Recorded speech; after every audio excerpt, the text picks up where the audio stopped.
ಒಂದು ಚೈನ್ ಇರ್ಬೋದು, ಒಂದು ಹಾರ ಇರ್ಬೋದು, ಒಂದು ಬಳೆ ಇರ್ಬೋದು. ಇವೆಲ್ಲ ರೂಪಗಳು ಬೇರೆ ಬೇರೆ, ಅದರ ಮೂಲ ಬಂಗಾರ. ಇವಾಗ ನನಗೆ ತುಂಬ ಸಾಮಾನ್ಯ ವ್ಯಕ್ತಿ ನಮ್ಗೆ ತುಂಬ ಚೆನ್ನಾಗಿ ಅರ್ಥ ಆಗುತ್ತೆ. ಯಾವ ರೀತಿಯಲ್ಲಿ ಆಭರಣಗಳು ಬೇರೆ ಬೇರೆ ಆಗಿರುತ್ತೆ, ಮೂಲ ಬಂಗಾರ ಆಗಿರುತ್ತೆ, ಅದೇ ರೀತಿಯಲ್ಲಿ ನಾವು ವ್ಯಕ್ತಿಗಳು ಬೇರೆ ಬೇರೆ ಆಗಿದ್ದರೂ ಸಹ ನಮ್ಮ ಮೂಲ ಆತ್ಮ ಅನ್ನತಕ್ಕಂಥ ಉದಾಹರಣೆ ನನಗೆ ತುಂಬ ಚೆನ್ನಾಗಿ ಅರ್ಥ ಆಯಿತು. ಇನ್ನೊಂದು ಎರಡನೇ ಉದಾಹರಣೆ ನನಗೆ ತುಂಬ ಚೆನ್ನಾಗಿ ಅರ್ಥ ಆಯಿತು. ಈಗ ನಾನೊಂದು ಅರ್ಧ ಗಂಟೆ ಮೆಡಿಟೇಷನ್ ಮಾಡ್ತೀನಿ.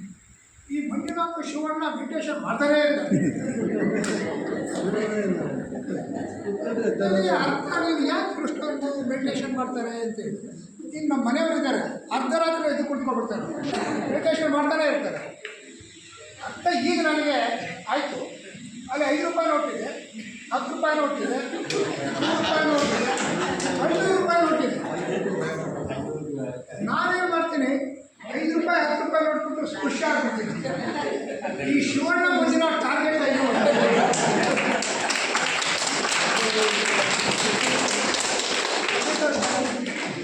ಜಾಸ್ತಿ ಮಾಡ್ತೀವಿ. ನಮ್ಮ ಟಾರ್ಗೆಟ್ಗೂ ಸಹ ನಾವು 100 ರೂಪಾಯಿಂದ 500 ರೂಪಾಯಿಗೆ ಹೋದರೆ ನಾವು ಶಿವಣ್ಣ ಮಂಜುನಾಥ ಓವರ್ಟೇಕ್ ಮಾಡ್ಬೋದು. ಇದೇ ಚೆನ್ನಾಗಿ ಅರ್ಥ ಆಯಿತು. ಯಾಕೆ ಅವ್ರು ಜಾಸ್ತಿ ಮಾಡ್ತಾರೆ, ಯಾಕೆ ನಾವು ಕಡಿಮೆ ಮಾಡ್ತೀವಿ. ನಾವು 5 ರೂಪಾಯಿ 10 ರೂಪಾಯಿ ಮಾಡ್ತೀವಿ, ಅವ್ರು 500 ರೂಪಾಯಿ ಮಾಡ್ತಾರೆ. ಇದು ನನಗೆ ತುಂಬ ಚೆನ್ನಾಗಿ ಅರ್ಥ ಆಯಿತು.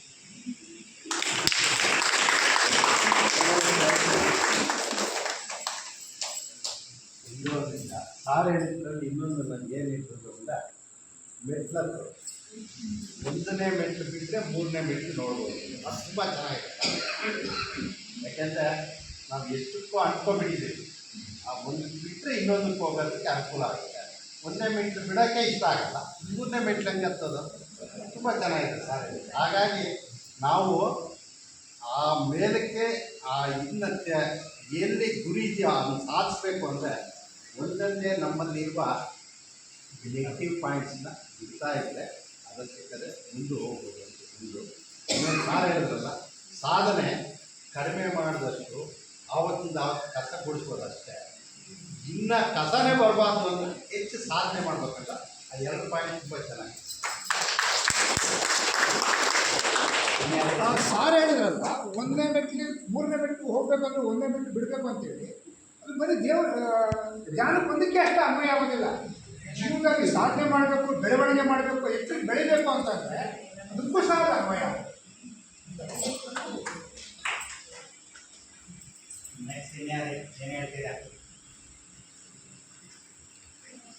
ವಿಶ್ಲೇಷಣೆ ಒಳಪಡಿಸೋದು.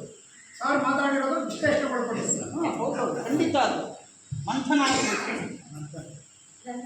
ಈ ಅವಕಾಶ ಪ್ರತಿ ವಾರ ಬೇಕು ಸರ್.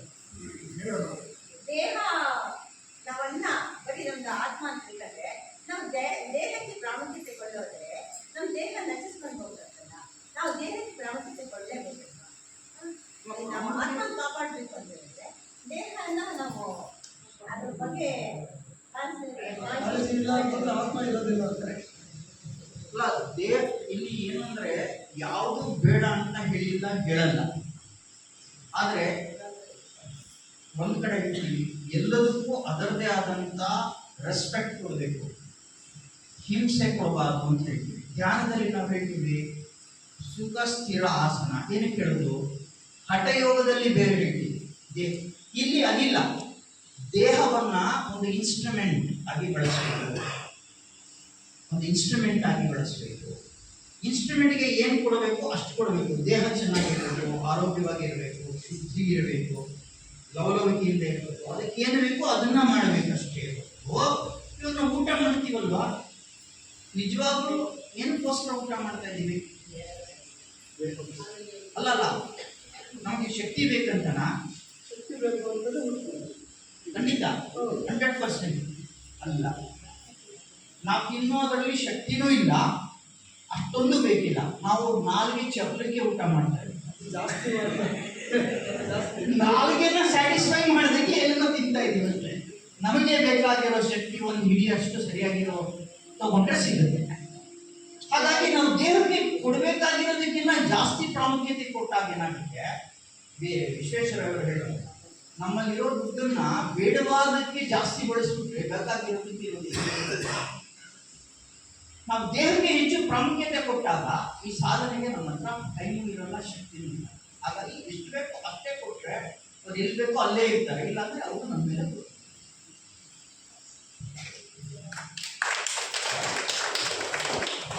ನಾವು ಧ್ಯಾನ ಮಾಡಬೇಕು ಅಂದ್ರೆ ನಮ್ಮ ದೇಹ ಚೆನ್ನಾಗಿರುತ್ತೆ. ಈಗ ನಾವು ಬೆನ್ನು ನೋವು, ಕಾಲು ನೋವು ಇದ್ರೆ ಹೆಚ್ಚು ಹೆಚ್ಚು ಸಾಧನೆ ಮಾಡೋದಕ್ಕಾಗ ಅದಕ್ಕೆ ಏನು ಮಾಡಬೇಕು ಅಂದ್ರೆ ದೇಹಕ್ಕೆ ನಾವು ಯೋಗ ಮಾಡಬೇಕು, ಆತ್ಮಕ್ಕೆ ಧ್ಯಾನ ಮಾಡಬೇಕು. ಇವೆರಡು ಒಂದು ನಾಣ್ಯದ ಎರಡು ಮುಖಗಳು. ಯಾವ್ದು ಫಸ್ಟ್ ಮಾಡಬೇಕು? ಬೆಳಗ್ಗೆ ಎದ್ದ ತಕ್ಷಣ ಯೋಗಾಭ್ಯಾಸ ಮಾಡಬೇಕು. ಅದನ್ನ ಹೇಳಿದ್ನಲ್ಲ, ದೇಹವನ್ನ, ನಿಮ್ಮ ದೇಹವನ್ನ ನೀವು ನಿಮ್ಮ ಸಾಧನೆಗೆ ಬೇಕಾಗಿರುವಾಗ ಅಡಿಗೆ ಮನೆಯಲ್ಲಿ ಎಷ್ಟು ಪಾತ್ರೆ ರೆಡಿ ಮಾಡ್ಕೊಂತೀರಾ? ಬೆಳಗ್ಗೆ ಅಡಿಗೆ ಮಾಡಬೇಕಾದ್ರೆ ಎಷ್ಟು ಪಾತ್ರೆ ರೆಡಿ ಮಾಡ್ಕೊಂತೀರಮ್ಮ? ಅಡಿಗೆ ಮೇಲೆ ಡಿಪೆಂಡ್ ಆಗುತ್ತೆ. ಹೌದಾ? ನಿಮ್ಮ ಸಾಧನೆ ಏನಿದೆ ಅದಕ್ಕೆ ಬೇಕಾಗಿರೋ ದೇಹನ ನೀವು ರೆಡಿ ಮಾಡ್ಕೋಬೇಕು. ಯೋಗನೇ ಮಾಡ್ತಿರೋ, ಪ್ರಾಣಾಯಾಮನೇ ಮಾಡ್ತಿರೋ, ದೇಹ ಚೆನ್ನಾಗಿದೆ ಅಂತ ಅಫರ್ಮೇಷನ್ಸೇ ಮಾಡ್ಕೊಂತೀರೋ, ಅದು ಏಕೆಂದ್ರೆ ನಾವೆಲ್ಲ ಬಿಟ್ಟು ಹೋಗುವಂಥದ್ದಲ್ಲ, ಪೂರಕವಾಗಿ ಇರೋ ಹಾಗೆ. ಆದರೆ ಇದನ್ನೇ ಮಾಡ್ತಾ ಅದ್ರ ಕಡೆ ನೆಗ್ಲೆಕ್ಟ್ ಮಾಡಿ, ಎರಡೂ ಬೇಕು. ಆದರೆ ಅದು ಜಾಸ್ತಿ ಆದಾಗ ಇದೆಲ್ಲ ಹೊರಟು. ಧ್ಯಾನ ಜಾಸ್ತಿ, ಧ್ಯಾನ ಶಕ್ತಿ ಬಂತು ಅಂತ ಹೇಳಿದ್ರೆ ನಿಮಗೆ ಇದೆಲ್ಲ ಕೂಡ ಏನು ಅಂದರೆ ಕಾಸ್ಮಿಕ್ ಎನರ್ಜಿಯ ಕೊರತೆಯಿಂದಾಗಿ ನಿಮಗೆ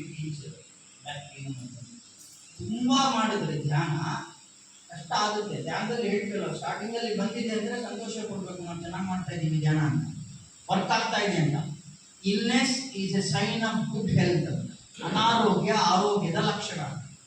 ಹಾಗಾಗಿ ಧ್ಯಾನ ಹೆಚ್ಚು ಮಾಡಿದ್ರೆ ಆ ಎಲ್ಲ ಹೊರಟೋಗುತ್ತೆ. ಧ್ಯಾನ ಮಾಡಬೇಕು, ಆದರೆ ಮನಸ್ಸು ಭಾವನೆ ಇಟ್ಕೋಬೇಕು. ಏನಂದ್ರೆ ನಾವೇನಾದ್ರೂ 20 ನಿಮಿಷ ಆದ್ಮೇಲೆ ನಮ್ಗೆ ಬೇರೆ ನೋವು ಬರುತ್ತೆ ಅಂತ ನಾವೇ ಅನ್ಕೊಂಡಾಗ ಕರೆದ್ರೆ ಯಾಕೆ ಬರಲ್ಲ? ಆದರೆ ಸ್ಪಷ್ಟತೆ. ನಾವೇನೇ ಮಾಡಬೇಕು ಅಂದ್ರೂ ಸಹ body is instrument. Body instrument ಆಗಿರೋದ್ರಿಂದ ಅದಕ್ಕೆ ತಕ್ಕಂಥ ಗಮನ ಕೊಡಲೇಬೇಕು. ಹೀಗಾಗಿ ದೇಹವನ್ನು ನಾವು ಪ್ರೀತಿಸಬೇಕು. ಜೀವನ ಪೂರ್ತಿ ದೇಹನೇ ಪ್ರೀತಿಸ್ತಾ ಇರಬಾರ್ದು.